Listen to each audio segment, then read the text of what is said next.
अस्सलाम वालेकुम। आप देख रहे हैं HM टेक्निकल स्किल्स। आज की इस वीडियो के अंदर हम सीखेंगे कि एक ट्रांसफार्मर की प्राइमरी और सेकेंडरी वाइंडिंग को कैसे आइडेंटिफाई किया जाता है और कैसे उसकी प्राइमरी और सेकेंडरी वाइंडिंग की कंटिन्यूटी को चेक किया जाता है। ट्रांसफार्मर की प्राइमरी और सेकेंडरी वाइंडिंग को कैसे आइडेंटिफाई किया जाता है कि प्राइमरी कौन सी है और सेकेंडरी कौन सी है। ये मेरे पास स्टेप डाउन ट्रांसफार्मर है, हमें नहीं पता इसकी प्राइमरी कौन सी है और सेकेंडरी कौन सी है। अब हमने क्या करना है, हमने इसकी प्राइमरी और सेकेंडरी वाइंडिंग को आइडेंटिफाई करना है। स्टार्ट करने से पहले आपसे रिक्वेस्ट है, अगर आप मेरे चैनल पर नए हैं तो मेरे चैनल को सब्सक्राइब कर लें, लाइक करें, शेयर करें और बेल आइकन को प्रेस कर दें ताकि नई आने वाली इन्फॉर्मेटिव वीडियो आप तक पहुंच सके। पहले हम देखेंगे हमारे पास ट्रांसफार्मर कितने तरह के होते हैं। हमारे पास टाइप्स ऑफ ट्रांसफार्मर, दो तरह के ट्रांसफार्मर होते हैं। एक स्टेप अप ट्रांसफार्मर होता है जिसकी प्राइमरी की टर्नें कम होती हैं और सेकेंडरी की टर्नें ज़्यादा होती हैं।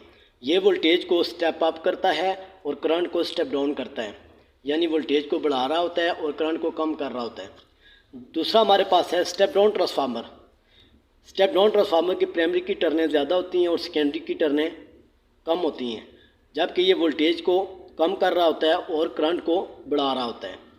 अब हमारे पास ये एक स्टेप डाउन ट्रांसफार्मर है। हमने क्या करना है, इसकी प्राइमरी और सेकेंडरी वाइंडिंग को हमने चेक करना है कि इसमें प्राइमरी वाइंडिंग कौन सी है और सेकेंडरी कौन सी है। इसके लिए हमारे पास ये एक डिजिटल मल्टीमीटर है। इसके ऊपर मैं पहले भी वीडियो बना चुका हूँ, डिस्क्रिप्शन में उसका लिंक मौजूद है, आप मेरी वो वीडियो देख सकते हैं। हमने क्या किया, इसकी रेंज सिलेक्टर स्विच को हमने 200 पे सेट कर दी है। ये ओम का डायल बना हुआ है और इसमें हमने कम से कम रेजिस्टेंस 200 पे हमने सेट कर लिया। इसकी हमारे पास दो प्रॉब्स हैं, एक हमारे पास रेड होती है और दूसरी ब्लैक होती है। इस वाइंडिंग के दो टर्मिनल हैं। हम क्या करेंगे, हमने एक प्रॉब एक टर्मिनल के साथ कनेक्ट कर देंगे और जबकि इसकी दूसरी प्रॉब जो है वो हम दूसरी टर्मिनल के साथ कनेक्ट कर देंगे। अब यहाँ पे हम इसकी रेजिस्टेंस देखेंगे तो हमें जो इसकी रेजिस्टेंस मिली है वो मिली है 1.1 ओम। ये हम यहाँ पे नोट कर लेंगे कि हमें जो इसकी रेजिस्टेंस मिली है आर वो मिली है 1.1 ओम। ये हमें एक रेजिस्टेंस मिल गई इस वाइंडिंग की, ठीक है। अब हमने क्या करना है, दूसरी जो वाइंडिंग है उसके भी दो टर्मिनल हैं। हम क्या करेंगे, इसकी एक मल्टीमीटर की जो रेड प्रॉब है इसके साथ कनेक्ट कर देंगे और जो मल्टीमीटर की ब्लैक प्रॉब है वो दूसरे टर्मिनल के साथ कनेक्ट कर देंगे। अब यहाँ पे आप देख लें, यहाँ पे उसने कोई रेजिस्टेंस नहीं बताई। इसका मतलब ये हुआ कि इस वाइंडिंग की जो रेजिस्टेंस है वो ज़्यादा है। अब हम 200 के बजाय हम 2 किलो पे सेट करके देखते हैं। अब हमने रेंज इसकी यहाँ पे सेट कर दी, 2 किलो पे सेट किया हुआ है। तो ये हमारे पास जो इसकी रेजिस्टेंस मिली है वो 0.716 किलो ओम मिली है। मैं यहाँ पे नोट कर लेता हूँ,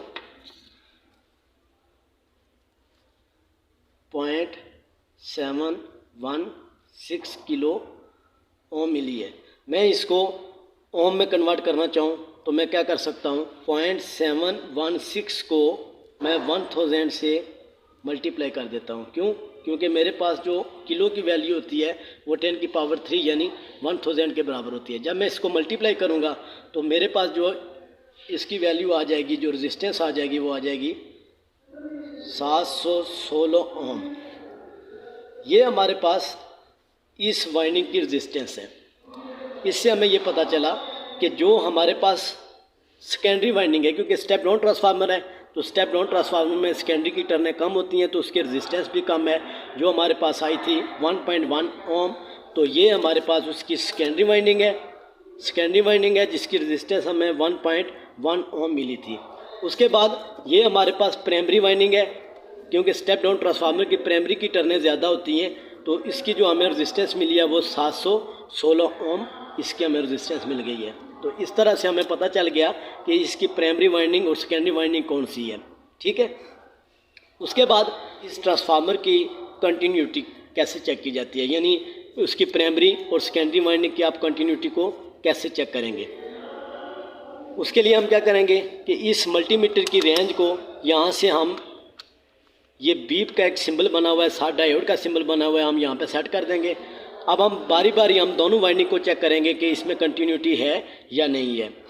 उसके लिए हम क्या करेंगे, हमारे पास ये दो प्रॉब्स हैं, एक हम एक टर्मिनल के साथ कनेक्ट कर देंगे और दूसरी हम दूसरे टर्मिनल के साथ कनेक्ट कर देंगे। अगर तो बीप सुनाई देती है तो इसका मतलब है इस वाइंडिंग में कंटिन्यूटी मौजूद है। तो हम चेक कर लेते हैं। एक आपने इसके साथ कनेक्ट कर देना है और जो ब्लैक प्रॉब है वो आपने दूसरे के साथ कनेक्ट कर देना है। अगर बीप सुनाई देगी तो इसका मतलब कंटिन्यूटी मौजूद है। तो यहाँ पे आप देख सकते हैं कि जैसे ही मैंने दोनों टर्मिनल के साथ प्रॉब्स को मैंने कनेक्ट कर दिया, तो जैसे हमने दोनों प्रॉब्स को दोनों टर्मिनल के साथ कनेक्ट किया तो बीप सुनाई दे रही है। तो इसका मतलब ये हुआ कि जो सेकेंडरी वाइंडिंग है इसमें कंटिन्यूटी मौजूद है। अब हम क्या करेंगे, अब हम इस प्राइमरी वाइंडिंग की जो कंटिन्यूटी है वो हम चेक करेंगे। तो हमने यहाँ पे इसकी रेंज बीप के ऊपर सेट की हुई है, जहाँ पे डायोड का सिंबल है वहाँ पे हमने सेट किया हुआ है। जैसे मैं इन टर्मिनल के साथ कनेक्ट करूँगा तो बीप सुनाई देगी। इससे ये पता चला कि प्राइमरी वाइंडिंग के अंदर भी कंटिन्यूटी मौजूद है।